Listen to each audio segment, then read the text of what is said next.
নমস্কার, study point Ranu থেকে আমরা আজকে আবার কিছু জিকে নিয়ে চলে আসলাম আলোচনায়। তো তোমরা ভিডিওটি প্রথম থেকে শেষ পর্যন্ত দেখতে থাকো এবং যদি ভালো লেগে থাকে অবশ্যই ভিডিওটি লাইক করো, কমেন্ট করে জানিও এবং ভালো লাগলে বাকিদেরও শেয়ার করে জানিও। তো চলো শুরু করা যাক। আজকের সবার প্রথমে সব থেকে সহজ একটা প্রশ্ন নিয়ে শুরু করা হচ্ছে। আচ্ছা বলো তো, ক্রিপস মিশন কবে ভারতে আসে?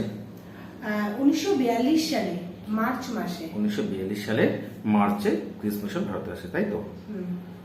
আচ্ছা, এবার বলতো কোন রাজ্যের বিধানসভায় সদস্য সংখ্যা সর্বাধিক? এটি হচ্ছে উত্তরপ্রদেশে বিধানসভার সদস্য সংখ্যা সব থেকে বেশি। এটা লোকসভা যদি বলা হয় সেটা উত্তরপ্রদেশ হবে, ঠিক আছে? এইটুকু মনে রাখতে হবে, এরকম কোশ্চেন কিন্তু আসতে থাকে। আচ্ছা, এবার বলো তো কোন ক্ষেত্রে বুকার পুরস্কার দেওয়া হয়? ইংরেজি সাহিত্যের ক্ষেত্রে।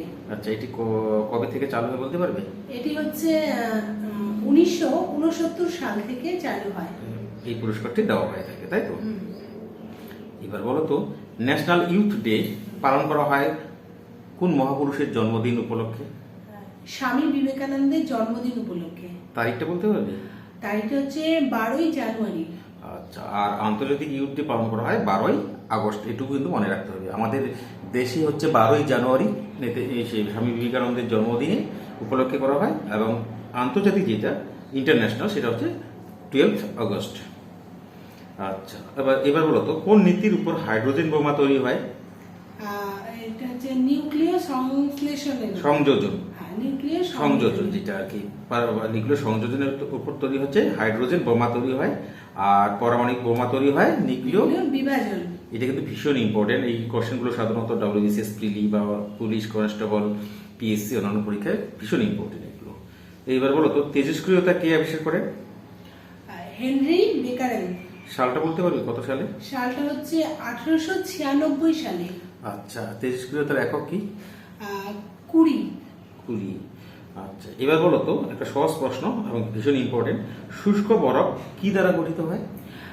কঠিন কার্বন ডাই অক্সাইড দ্বারা। কঠিন কার্বন ডাই অক্সাইডকে সাধারণত শুষ্ক বরফ বলা হয়, তাই তো? আচ্ছা, ন্যাশনাল পুলিশ একাডেমি কোথায় অবস্থিত? এটি হায়দ্রাবাদে অবস্থিত। তো আমাদের এই জিকে ক্লাসগুলো তোমাদের কেমন লাগছে অবশ্যই কিন্তু কমেন্ট করে জানিও। হ্যাঁ, তোমাদের জন্য কিন্তু এগুলো তৈরি করা হচ্ছে। ভারতীয় সংবিধানের মৌলিক অধিকারগুলি কোন পার্টি আছে বলতে পারবে? পার্ট 3-তে আছে। পার্ট 3-তে কয়টি মৌলিক অধিকার আছে?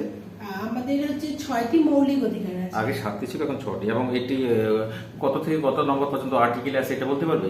এটা হচ্ছে 12 থেকে 35 নম্বর আর্টিকেল আছে। 12 থেকে 35 পর্যন্ত আর্টিকেলের মধ্যে এই মৌলিক অধিকারগুলি আছে।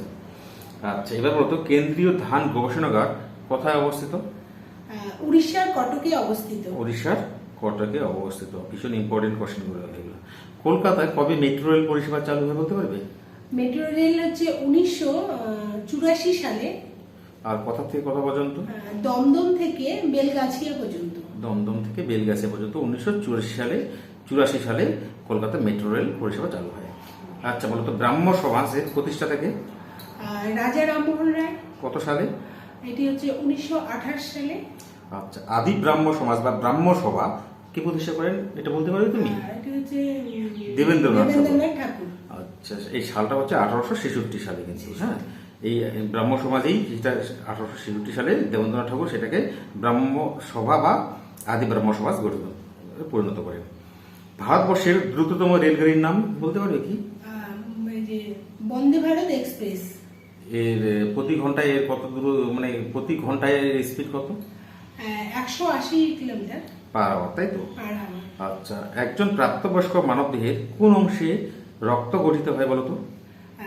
লাল অস্থি মজ্জায়। ভীষণ ইম্পর্টেন্ট কিন্তু এটা একটা। হ্যাঁ, লাল অস্থি মজ্জার মধ্যে কিন্তু আমাদের যে প্রাপ্তবয়স্ক মানুষের রক্ত গঠিত হয়। শরীরের কোন অংশে ইউরিয়া গঠিত হয়? ইউরিয়া গঠিত হচ্ছে যকৃতে। যখন একটি গ্যাসকে হঠাৎ সংকুচিত করা হয়, প্রশ্নটা ভালো করে শুনবে, যখন একটি গ্যাসকে হঠাৎ কি করা হচ্ছে, সংকুচিত করা হচ্ছে, তখন তার তাপমাত্রা কিরূপ পরিবর্তন হবে? তার তাপমাত্রা হচ্ছে বৃদ্ধি পাবে। ভীষণ ইম্পর্টেন্ট। ভারতের সর্বাধিক কফি উৎপাদনকারী রাজ্য কোনটি বলতে পারবে? কফি উৎপাদনকারী রাজ্য হচ্ছে কর্ণাটক। আর ভারতের উৎকৃষ্ট মানের কফি হচ্ছে অ্যারাবিকা কফি, সেটা বিশ্বেরও উৎকৃষ্ট মানের একটা জাতের কফি। নমস্কার বন্ধুরা, তোমাদের কেমন লাগলো অবশ্যই জানিও। সবাইকে ধন্যবাদ।